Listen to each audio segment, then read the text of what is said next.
Allah mengutus burung-burung ababil dengan membawa 3 buah batu, yang 2 batu dibawa di kakinya, yang 1 batu dibawa di mulutnya, mulut manuk. Lalu Allah memerintahkan, wahai para burung, lemparkan batu yang kalian bawa. Lalu burung-burung tersebut melemparkan batu-batu itu kepada tentara bergajah atau tentara Abrahah beserta pasukannya yang berjumlah 60.000 orang tersebut. Maka pada hari itu banyak orang yang mati karena di dalam atau di atas batu-batu tersebut sudah tercatat manusia-manusia yang akan mati pada waktu itu. Mati. Yang selamat pada waktu itu hanya 1 gajah, yang membawa Raja Abrahah. Dia lari sekencang mungkin, lalu Abrahah jatuh mati. Yang selamat itu gajahnya doang. Nama gajahnya Mahmud. Nama gajahnya. Dan menurut ulama itu gajah yang bernama Mahmud tersebut salah satu gajah yang akan ditakdirkan masuk surga oleh Allah Subhanahu wa ta'ala. Aya nu ngaran Mahmud di dia. Eueuhnya supaya asup surga jadi sok baganti Mahmud kabeh, supaya gajah bagi masuk surga masa orang henteu. Lalu untuk apa Allah menghancurkan tentara bergajah tersebut? Ikroman, untuk memuliakan dan mengagungkan kelahiran baginda Nabi besar Muhammad sallallahu alaihi wasallam. Lalu apalagi peristiwa yang terjadi di sekitar kelahiran Rasulullah? Di antaranya api yang selalu disembah oleh golongan Majusi yang berada di Persia selama ribuan tahun tidak pernah padam. Ketika Nabi dilahirkan ke alam dunia ini, api tersebut padam. Siapa yang mematikan api tersebut? Itu adalah Allah Subhanahu wa ta'ala. Untuk apa? Ikroman, untuk memuliakan dan mengagungkan kelahiran baginda Nabi besar Muhammad sallallahu alaihi wasallam. Apalagi yang terjadi ketika Nabi dilahirkan? Pohon-pohon yang akan mati ketika Nabi dilahirkan seketika keluar pucuk, ngadadak harirup deui. Binatang-binatang yang kurus keronta ketika Nabi dilahirkan ngadadak lintuh, garmuk. Bahkan wa kullu dabatin li Quraisyin nataqat bi fashihil ibarah mu'linatan bi kamalil bisyarah. Ketika Nabi dilahirkan ke alam dunia ini, seluruh binatang yang melata di dunia ini itu tidak ada yang mengeluarkan suaranya masing-masing. Kambing sudah tidak embe-embe deui, Pak. Henteu kambing teu kakambingan, embe. Sapi sudah tidak mengeluarkan suaranya lagi. Ayam tidak berkokok lagi. Apalagi? Gimana suara tikus? Tikus tidak mengeluarkan suaranya ketika Nabi dilahirkan. Yang ada ketika Nabi dilahirkan ke alam dunia ini, seluruh binatang berkata, "Hei, qad wulidan nabiyyul muntadhar." Wahai golongan makhluk, sesungguhnya Nabi yang ditunggu-tunggu kini telah lahir ke alam dunia. Hei makhluk, sesungguhnya Nabi yang ditunggu-tunggu telah lahir ke alam dunia. Itu binatang pada saat itu Pak berbicara dihendaki oleh Allah Subhanahu wa ta'ala.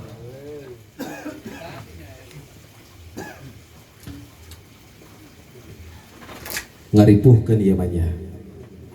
Atuh karak datang Pak, macet eta di jalan, masya Allah.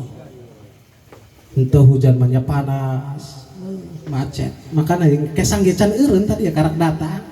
Kana hasil tadi ngaji teh atuh langsung ka dieu gitu ya.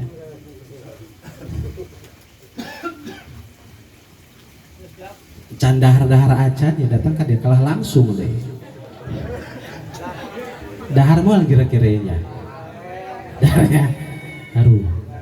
Sebenarnya mang serada ngagibrik ya. Boga penyakit emah boga abi mah. Sedangkan obat mah eueuh nu manjur terkecuali kejo ngebung. Tak obat mah. Tapi lamun geus kronis emahna babari Pak, ku daun cau sihang nyaho mah. Daun cau diamparkeun Jelur berian skejo lokasi sampah sarua kene bae. Kembali kepada sesuatu yang terjadi ketika Nabi dilahirkan. Seluruh binatang berbicara seperti tadi yang saya katakan. Seluruh makhluk bergembira, aras bergetar, malaikat bertasbih dan beristighfar kepada Allah, memuji dan mengagungkan kelahiran baginda Nabi. Ketika Nabi dilahirkan, cahayanya memancar menembus ke 7 lapis langit sampai ke aras, sampai ke Lauhil Mahfuz. Cahaya baginda Nabi menembus 7 lapis bumi. Seluruh alam raya dipenuhi dengan cahaya baginda Nabi. Nu tadina poek ngajadi caang ketika Nabi dilahirkan mah. Beda jeung urang. Beda. Urang mah keur canggih ngajadi poek. Bahkan aya caritana baheula. Ibu-ibu ngalahirkeun lain di nubi dan di dukun banyak baheula mah pas aya listrik lagi karak asup eta kalembur ngaheujeun si ibu-ibu teh bari dilahun ku salakina Pak di hulueuna terus cik dukun teh anca-anca teu kuat nginum heula nginum hebat nginum he.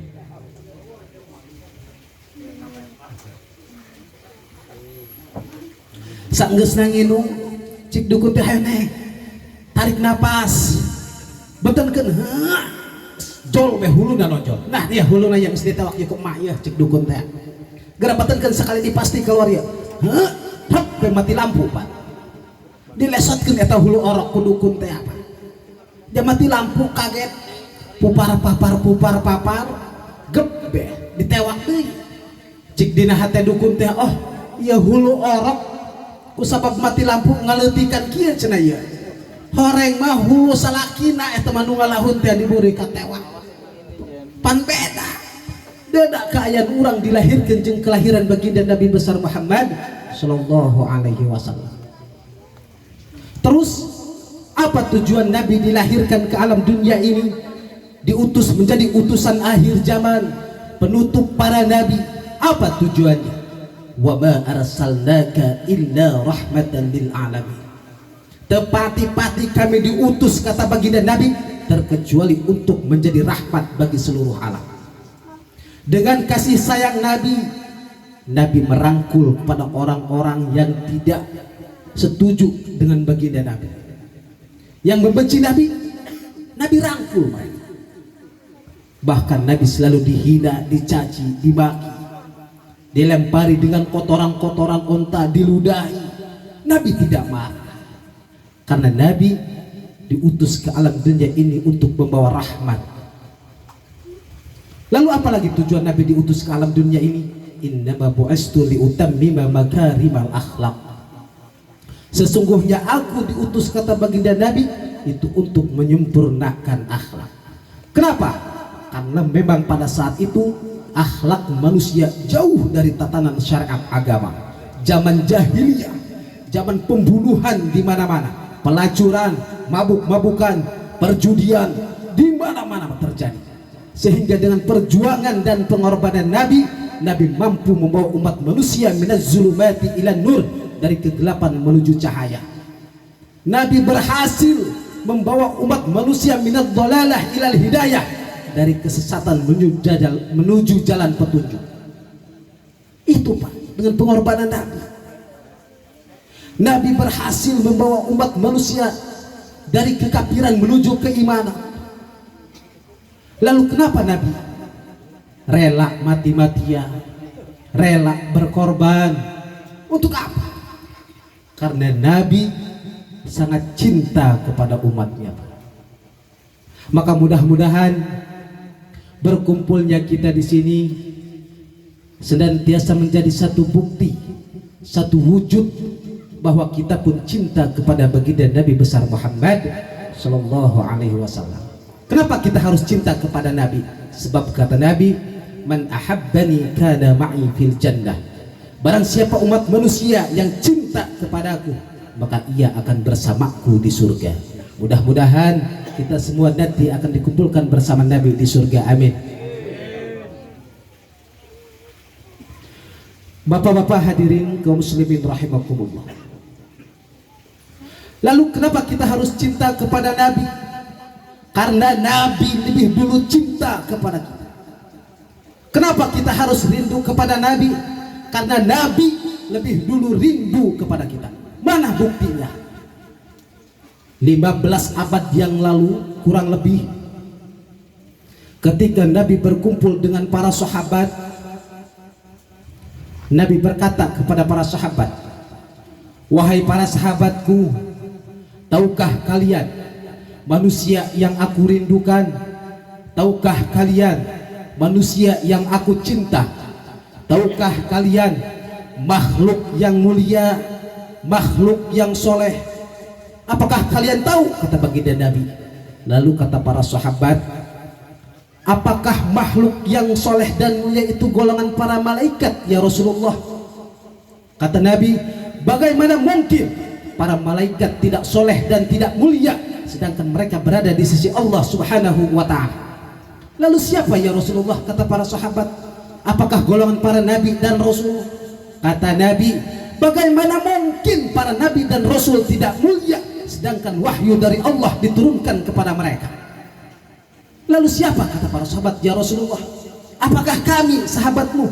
Kata Nabi, "Wahai para sahabatku, bagaimana mungkin kalian tidak soleh dan tidak mulia sedangkan kalian berada di sisiku, kalian selalu berperang bersamaku, kalian mengeluarkan darah dan keringat bersamaku, bagaimana mungkin kalian tidak mulia?"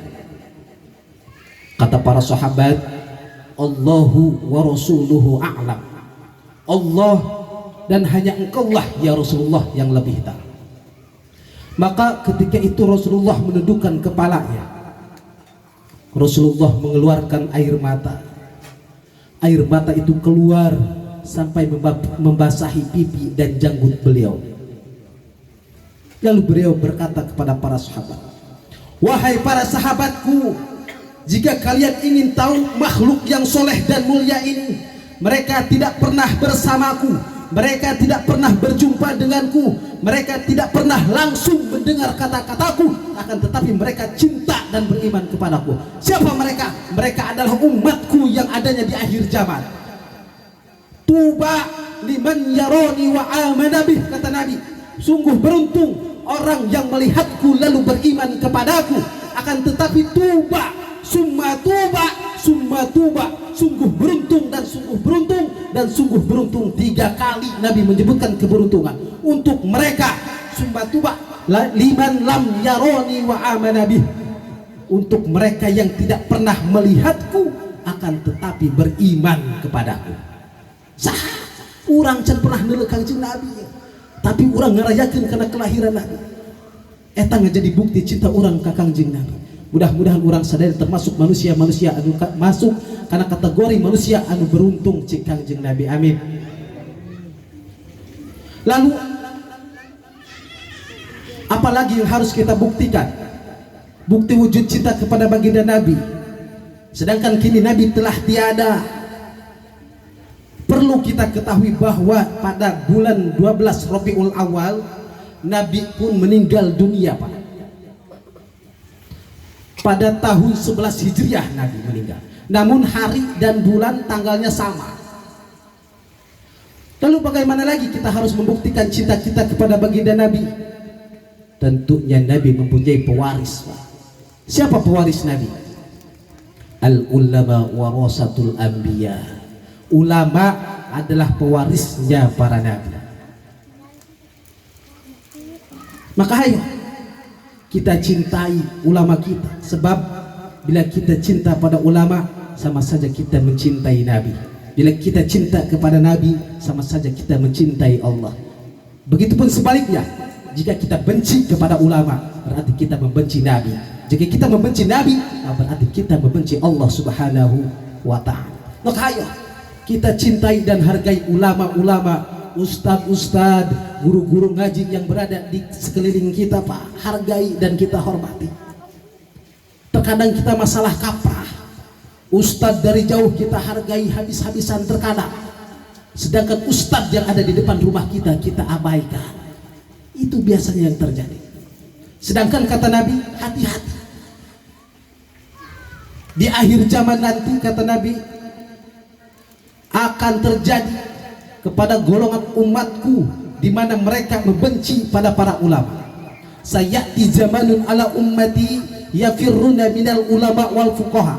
Akan terjadi suatu zaman nanti kepada umatku di mana mereka membenci pada para ulama dan ahli-ahli ilmu. Maka apabila itu sudah terjadi kata Nabi, tayyabdaliyahumullahu bisalasi baliyah. Allah akan menurunkan 3 macam perkara balai. Hati-hati. Yang pertama, yarfa'ullahu barakatan min kasbihim. Allah akan mengangkat keberkahan dari setiap pekerjaan yang kita kerjakan. Berangkat pagi pulang sore, berangkat sore pulang pagi, bekerja tapi hasilnya tidak ada. Waktu kita gajian, kadang-kadang gaji kita tidak keluar gaji. Ketika kita bawa pulang, dibawa ke warung, ternyata tidak mencukupi untuk membayar hutang. Itu Pak menjadi suatu tanda dan suatu ciri bahwa keberkahan telah tiada. Apa penyebabnya? Itulah tadi karena kita membenci pada para ulama. Yang kedua, yusallitullahu ta'ala alaihim sultanan zaliman.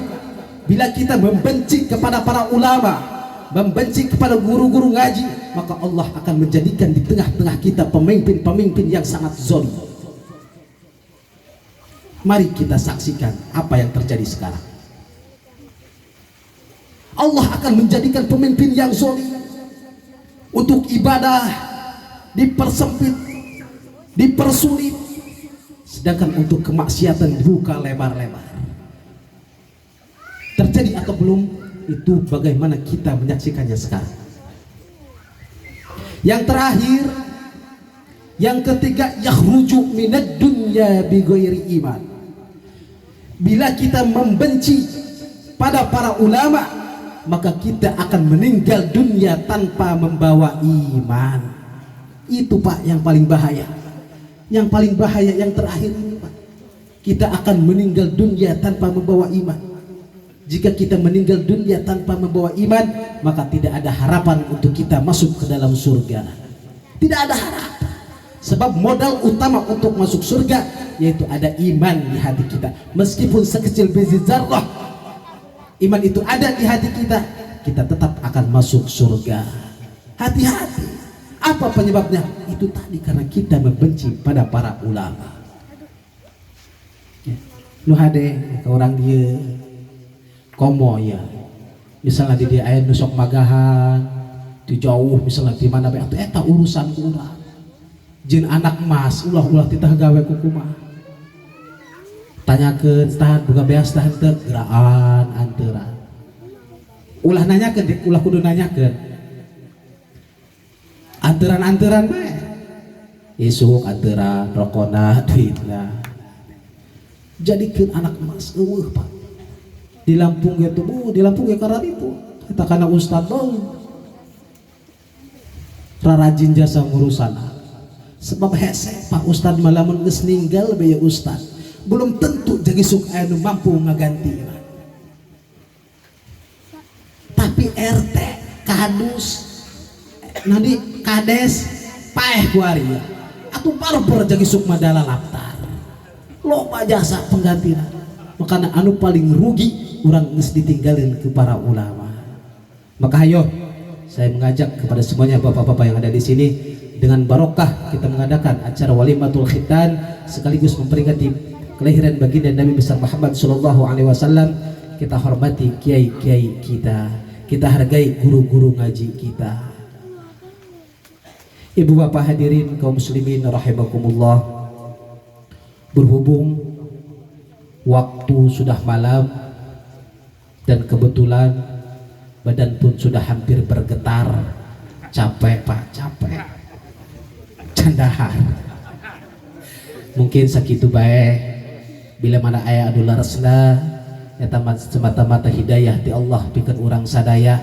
Lamun aya anu salahna eta mah ulah dipake titik, ulah dipake ari salah mah eta mah timbul tina kebodohan diri pribadi sim abdi.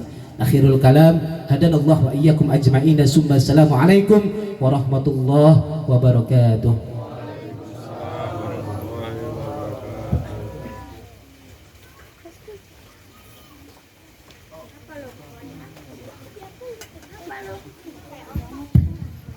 Waalaikumsalam warahmatullahi wabarakatuh. Itulah tadi ceramah agama anu sakitu pohara kaharti na kurang sadaya.